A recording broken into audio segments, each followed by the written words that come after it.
राधे राधे, जय श्री कृष्णा। आप सभी का दिन शुभ और मंगलमय हो। साथियों, कल से माघ का महीना शुरू हो चुका है। माघ के महीने की अपने आप में बहुत भारी महिमा है। यह पवित्र महीना है। इस महीने से शुभ कार्य शुरू हो जाते हैं।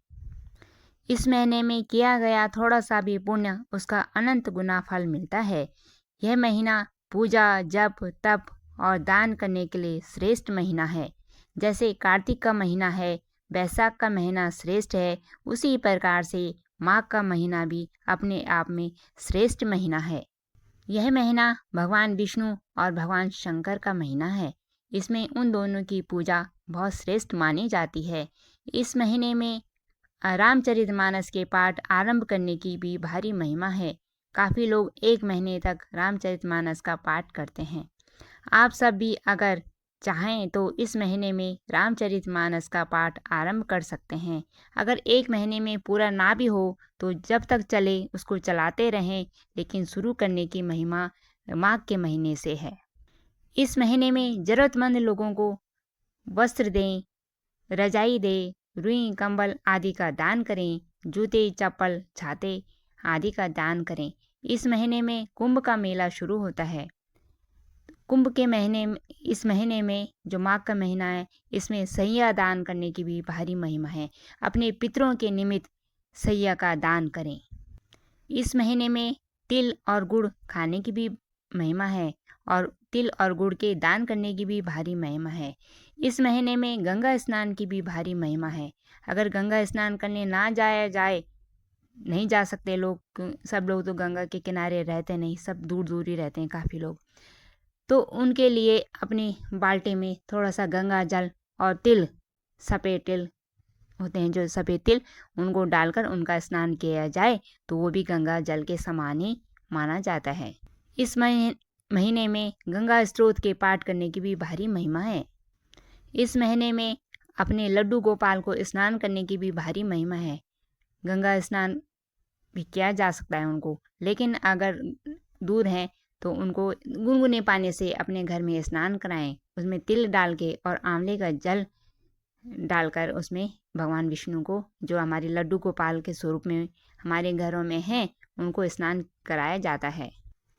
इस महीने में कुंभ का महीना है ना, ये इस समय कुंभ हो रहा है प्रयागराज में, तो कुंभ जाया जाए तो बहुत सुंदर। अगर ना भी जाया जाए तो अपने घर में गोविंद नाम का उच्चारण किया जाए तो उसकी भी बहुत भारी महिमा है। वो भी कुंभ स्नान के बराबर ही फल देता है। क्या? गोविंद नाम का उच्चारण। इस महीने में माँ के महात्म्य की जो कथा है उसको सुनने की और उनको कहने की बहुत बड़ी महिमा है। तो आइए सुनते हैं हम माँ के महीने की कथा। तो आप सब मेरे चैनल पर बने रहना। मैं एक महीने तक आपको माँ के महीने की कथा सुनाऊंगी। एक समय श्री सूर्य ने अपने पुत्र श्री व्यास जी से कहा कि हे गुरुदेव, कृपा करके मुझे माघ महीने की कथा सुनाइए कि यह महीना इतना श्रेष्ठ क्यों है।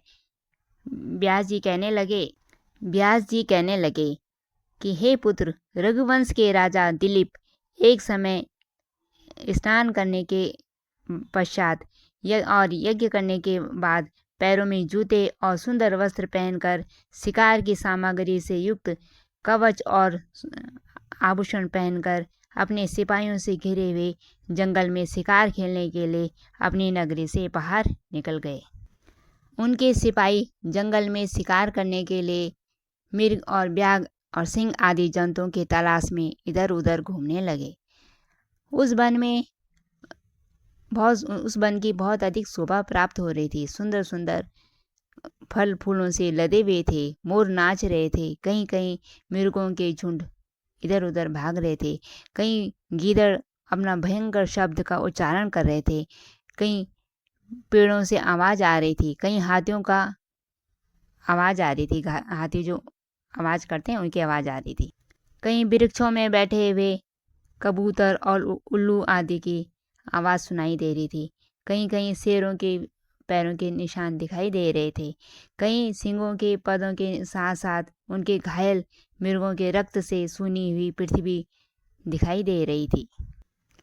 उसी समय राजा के सिपाहियों के बाजे की आवाज़ के सुनकर एक मिर्ग वन में निकलकर भागने लगा और बड़ी बड़ी टपांके मारता हुआ आगे भागने लगा। राजा ने उसके पीछा किया, अपने घोड़ों को दौड़ाया उसके पीछे, परंतु मिर्ग पूरी तरह शक्ति के साथ भागने लगा। मिर्ग भागते भागते एक घनघोर जंगल में घुसा। राजा ने भी उसके पीछे प्रवेश किया, परंतु दूर जाकर मिर्ग राजा की दृष्टि से ओझल हो गया और कहीं निकल गया। राजा भी उस घनघोर वन में अपने सैनिकों सहित प्यास के मारे अति दुखी हो गया और जंगल में ही फंस गया। दोपहर के समय अधिक मार्ग पर चलने से सैनिक थक गए और घोड़े रुक गए। थोड़ी देर बाद राजा ने एक बड़ा भारी सुंदर सरोवर देखा, जिसके किनारों पर खूब घने घने वृक्ष लगे थे, फल फूलों के वृक्ष लगे थे, उसमें सुंदर सुंदर पके हुए फल लगे हुए थे। तब राजा को बड़ी प्रसन्नता हुई और राजा ने और उसके सैनिकों ने स्वच्छ पानी और पिया और सुंदर सुंदर फल खाए और अपनी थकान को मिटाया और वहीं पर वृक्ष के नीचे ही सो गए। सैनिकों को कहा कि तुम पहरा दो और राजा स्वयं सो गया। तब रात्रि के समय ही वहाँ एक सूकर आया और शिकारियों ने उस सूकर को अपने बाणों से मार गिराया और वह पृथ्वी पर गिर पड़ा वो सूकर। तब वो शिकारी हल्ला करते हुए, कोलाहल करते हुए बड़ी प्रसन्नता के साथ राजा के समीप आए और राजा पर बात हुआ देखकर उनके साथ ही अपनी नगरी की तरफ चल पड़ा। रास्ते में राजा ने एक तपस्वी को देखा, जिसका शरीर तपस्या और अपने नियम के कारण सूख गया था। वह तपस्वी बड़ा कमजोर सा लग रहा था। वह मृगछाला पहने हुए और बनमाला पहने हुए था और उसके एक एक रोम से असंख्य तेज निकल रहा था। तब राजा ने बड़े आश्चर्य के साथ उस तपस्वी को प्रणाम किया और हाथ जोड़कर खड़ा रहा। तब तपस्वी ने राजा को कहा कि हे राजन, इस पुण्य शुभ माघ के इस पवित्र महीने में तुम यहाँ क्या कर रहे हो, और ये तुम ये शिकार करने का बहुत बड़ा पाप कर रहे हो। इस समय तो बहुत ही पुण्यदायी महीना है, ये माघ का महीना है। तब राजा ने कहा, हे महाराज, मैं तो माघ के महीने के बारे में कुछ जानता ही नहीं।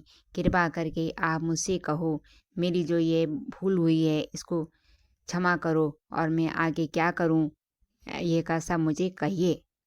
राजा के ऐसे वचन सुनकर तपस्वी कहने लगे, हे राजन, भगवान सूर्य उदय होने वाले हैं और हम इस समय हमारे लिए ये स्नान करने का है, कथा करने का नहीं।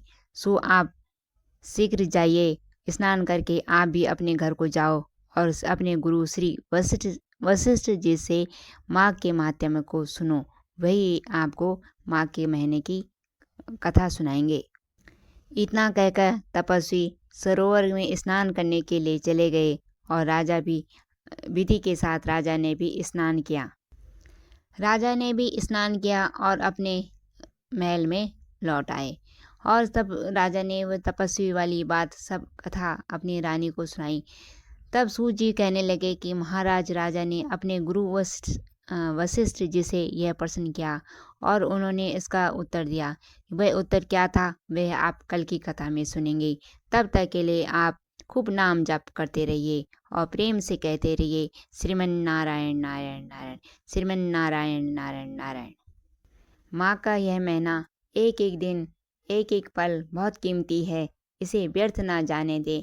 इस महीने में पवित्रता के साथ रहें।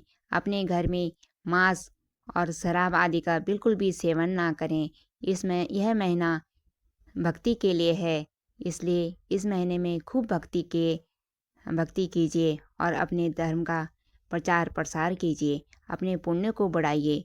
मिलते हैं फिर कल की कथा में, तब तक के लिए आपका बहुत बहुत धन्यवाद।